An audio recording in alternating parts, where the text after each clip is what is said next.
नमस्ते सदावत्सले मातृभूमि। हम लोग जिस विषय पर चर्चा करने जा रहे हैं वो रिलायंस को लेकर है।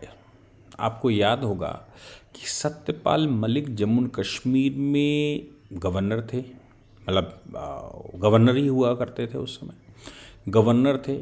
और सत्यपाल मलिक ने ब्ला ब्ला ब्ला ब्ला और उनका एक बयान आया था और उन्होंने बयान में ये कहा था कि मैंने प्रधानमंत्री जी को कहा कि रिलायंस इंश्योरेंस या रिलायंस की कंपनी की एक फ़ाइल, 2 फाइलें हैं हमारे पास, 300 करोड़ रुपये ऑफ़र किया गया। मैंने उनको मना कर दिया है। प्रधानमंत्री जी ने उस समय तुरंत कहा था कि बिल्कुल ठीक किया और करप्शन किसी भी स्तर पर टॉलरेट नहीं किया जाएगा, ये उनका बयान आया था।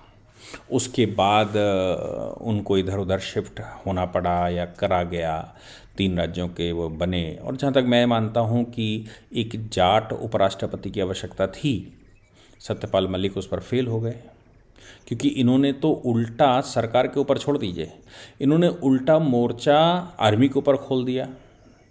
पाकिस्तान के सपोर्ट से जो चल रहा था उस पर ये आ गए। मतलब कुल मिलाकर सत्यपाल मलिक को का कुछ भला नहीं हो सकता था। धनखड़ साहब उपराष्ट्रपति बन गए। अब उनका तमंत्रे का बयान और उसके बाद वो विरोधी हो गए। विरोधी इतने खतरनाक हुए कि वो हिंदू भूल गए। कहने लगे कि हिंदुओं में जाट क्या और मुसलमानों में मेवात क्या, मेव क्या। यानी कि हिंदुओं में जाट को हिंदू नहीं माना जा सकता, मुसलमानों में मेव कट्टर मुसलमान नहीं होता। अब ये बयान तो कितना जाटों को भी, मतलब जो जिस कम्युनिटी तथाकथित जाट कम्युनिटी को वो बताते हैं, वो कम्युनिटी भी कितना उनके इस बयान को बर्दाश्त कर पाएगी या कर पाई होगी, ये भी एक बड़ा प्रश्न है कुल मिलाकर। लेकिन वो विद्रोही हुए तो सही से हुए। आर्मी को भी अपने ही देश में हवाई जहाज से उड़ाकर एक स्थान से दूसरे स्थान पर पहुंचाया जाए, ऐसा भी उनका आग्रह आया। खैर, ये सब बातें रहीं। अब वो केस सामने आ गया है। हुआ क्या कि सीबीआई ने एक एफआईआर लिखवाई और सीबीआई ने एफआईआर लिखवा कर ये कहा कि भाई ये जो धन है वो ईडी, मतलब वैसा धन जो जो नहीं होना चाहिए था, करप्शन का धन उसमें था। इस मामले में ईडी ने आज 36 करोड़ रुपए की संपत्ति, जिसमें एफडी भी शामिल थी और कुछ अचल संपत्ति भी शामिल थी, जो अचल संपत्ति में ऑफिस बनाए होंगे, कुछ किया होगा, ऐसी 36 करोड़ रुपए की संपत्ति जब्त कर ली रिलायंस की। रिलायंस और 2 और कंपनियां हैं जिन्होंने मिलकर ये खेल खेला होगा इस विषय पर। और विषय था क्या? दरअसल रिलायंस के ऊपर ये आरोप है कि छत्तीसगढ़ के अंदर रिलायंस जनरल इंश्योरेंस की जो कंपनी थी, छत्तीसगढ़ के एम्प्लॉयज़ को लेकर वहाँ पर उन्होंने कुछ टर्म्स एंड कंडीशंस में बदलाव किया था, जिसकी वजह से छत्तीसगढ़ सरकार ने उनको डीबार कर दिया था अपने आप।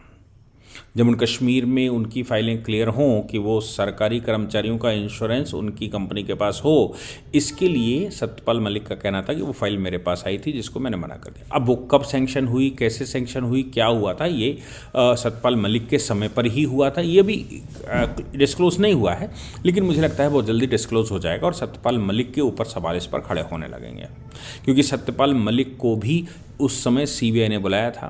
सीबीआई ने उनका बयान लिया था, पूरा प्रकरण समझने की कोशिश की थी और सत्यपाल मलिक को ने ये भी कहा था कि सीबीआई हमको बुला रही है, फंसने का नंबर है, हमको उठा लेंगे, गिरफ्तार कर लेंगे, मैं घर में ही हूँ और तमाम ये वो, मैं विरोध कर रहा हूँ।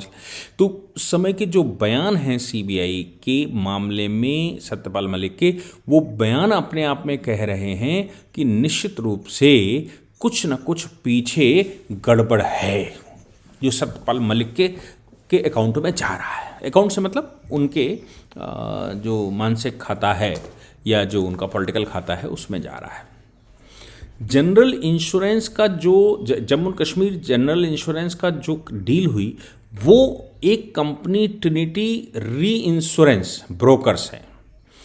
ट्रिनिटी री इंश्योरेंस ब्रोकर ने इरडा में रजिस्टर्ड कंपनी के लिए ब्रोकिंग की, यानी कि बीच का दलाल। ये डील सीधी रिलायंस और जम्मू कश्मीर सरकार में नहीं हुई, ये डील करवाने के लिए ट्रिनिटी री इंश्योरेंस ब्रोकर्स बीच में बैठे हुए हैं, उन्होंने ये डील करवाई। एक चीज़ और मैं आपको बता दूं, मोदी जी उस पर काम कर रहे हैं और लगातार उनके स्टेटमेंट भी आए और उन्होंने कुछ काम किया भी है उसमें। वो ये है कि बीच का बिचौलिया कैसे ख़त्म किया जाए, इसके लिए एक बड़ी कवायद है। बीच का बिचौलिया से मतलब यहाँ पर यह है कि जो बड़े पुराने आईएएस ऑफिसर्स हैं, पुराने मंत्री हैं, मंत्रियों के बाल बच्चे हैं, इनके लिए एक रास्ता ढूंढा गया। सेक्रेटरियों के लिए रास्ता ढूंढा गया, जो रसूखदार लोग थे उनके लिए रास्ता ढूंढा गया। उनके लिए रास्ता ये ढूंढा गया कि भाई ना तो नौकरी कर पा रहे हैं ना कुछ हो पा रहा, वो क्वालिफिकेशन है नहीं कि वो चीफ सेक्रेटरी का बच्चा चीफ सेक्रेटरी बन जाता, वो तो वो भी नहीं हो पाया। कोर्ट की बात छोड़ दीजिए, कोर्ट में चीफ जस्टिस का बच्चा चीफ जस्टिस इसलिए बन सकता है कि वो सीधा पिकअप कर लेते हैं, लेकिन यहाँ तो एग्जामिनेशन क्वालिफाई करके आना पड़ेगा, और एग्जामिनेशन क्वालिफाई करके कराना पड़ेगा तो फिर उतनी योग्यता चाहिए, फिर उसके बाद उसका स्पान चाहिए। तो क्या होता है, इन लोगों ने एक रास्ता बीच का निकाल रखा था, एक बिचौलिया ब्रोकर वर्क तैयार कर दिया था। और वो ब्रोकर तैयार करने का मतलब है अपने ही बच्चा, परिवार, लड़का बच्चा, ये सब वो उसमें इन्वॉल्व हो जाएंगे और वो सरकार और सिस्टम के बीच की कड़ी बन जाएंगे, और जिसको जाना है लाभ, मतलब जिसको कॉन्ट्रैक्ट जाना है, उसके बीच के वो बन जाएंगे। कभी एडवाइज़र बन जाते हैं तो कभी वो बन जाते हैं। तो कुल मिलाकर ये एडवाइजरी कंपनियां, ब्रोकर कंपनियां खोल रखी हैं इन्होंने, खूब अथाह धन पैदा करते हैं। अगर बच्चों को यहाँ इन्वॉल्व ना किया गया तो ये लोग फिर विदेशों में शिफ्ट होते हैं, पैसा ले जाकर सब स्विस बैंकों में जमा करते हैं, वहाँ शिफ्ट हो जाते हैं बहुत सारे लोग। अब ऐसी ही कंपनी ट्रिनिटी री इंश्योरेंस ब्रोकर्स कंपनी है, जिसने की रिलायंस की डील करवाई जम्मू कश्मीर सरकार के साथ। और रिलायंस की डील में रिलायंस इनकॉम्पिटेंट था, यानी कि उनके पास एलिजिबिलिटी नहीं थी और इस कंपनी के पास भी एलिजिबिलिटी नहीं। तो फिर इन्होंने उसमें ब्रोकरेज अच्छा खासा लिया होगा रिलायंस से, सरकार ने भी अच्छा खासा, सरकार के पदाधिकारियों ने लिया होगा। तो प्रिवेंशन ऑफ मनी लॉन्ड्रिंग में वो पैसा कहीं ना कहीं आइडेंटिफाई हो रहा है। और मेडिक्लेम इंश्योरेंस पॉलिसी एम्प्लॉयज़ को जो दी गई, वो क्राइटेरिया पूरा न होते हुए भी Reliance general insurance private limited को जम्मू कश्मीर के फाइनेंस डिपार्टमेंट ने दे दिया है। इसमें जम्मू कश्मीर का फाइनेंस डिपार्टमेंट TRBL यानी कि ट्रिनिटी री इंश्योरेंस ब्रोकर्स लिमिटेड के साथ मिल गया।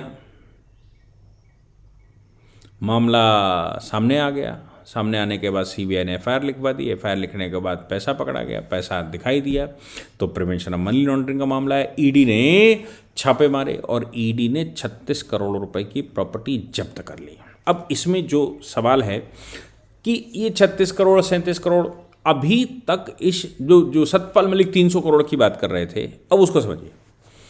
अभी तक इस इंश्योरेंस कंपनी को एम्प्लॉयज़ की तरफ से 57 करोड़ रुपया डिस्पर्स किया गया, केवल 57 करोड़ रुपया डिस्पर्स किया गया, जिसमें 17 करोड़ रुपए के क्लेम भी वो दे चुके हैं। यानी कि 57 करोड़ रुपए का जम्मू कश्मीर सरकार ने इंश्योरेंस कंपनी को डिस्बर्स किया, और अभी तक के जो मेडिक्लेम के क्लेम हो चुके हैं वो 17 करोड़ रुपए के हो भी चुके हैं।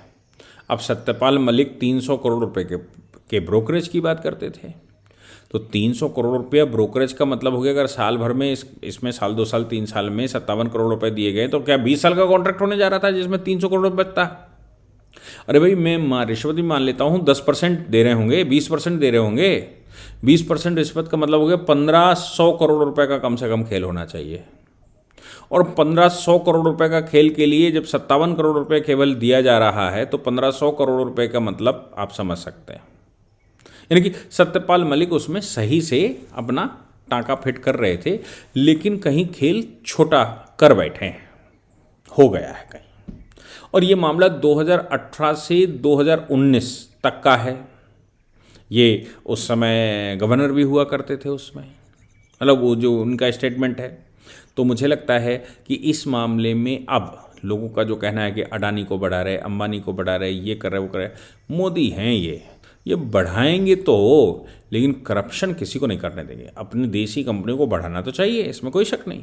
देश के लोगों को बढ़ाना चाहिए, देश की कंपनियों को बढ़ाना चाहिए, देश की फर्मों को बढ़ाना चाहिए, देश के मैन्युफैक्चरर को बढ़ाना चाहिए, ये तो सब काम सरकार का है, उसको करना चाहिए। लेकिन आप ये कहो कि बढ़ाने के साथ करप्शन करोगे, कुछ क्लॉज कम करके इंश्योरेंस ले लोगे, एलिजिबिलिटी ना होते हुए भी गवर्नमेंट से कॉन्ट्रैक्ट ले लोगे, उसके लिए ये मोदी जी हैं, ये किसी को भी माफ़ करने वाले नहीं हैं। और यहाँ पर रिलायंस का जो मामला है, इरडा में कंपनी रजिस्टर होते हुए भी ब्रोकर के माध्यम से ये लिया गया और उसमें लंबा पैसा चला, जिसको ईडी ने छापे छुपे डाले जा रहे हैं, प्रॉपर्टियां जब्त की जा रही हैं। तो मुझे लगता है कि जो केंद्र की सरकार है और जो जम्मू कश्मीर में केंद्र शासित प्रदेश बनाकर सरकार चल रही है, वो किसी को माफ़ करने वाली नहीं है। संभव है कि इस मामले में सत्यपाल मलिक पर भी छींटे पड़ें। क्या होगा आगे, कैसे होगा, वो भविष्य में जब आएगा तो डिस्कस करेंगे। लेकिन अभी रिलायंस की प्रॉपर्टी को सीज करने से ईडी पीछे नहीं हटी। जय हिंद, जय भारत, वंदे मातरम।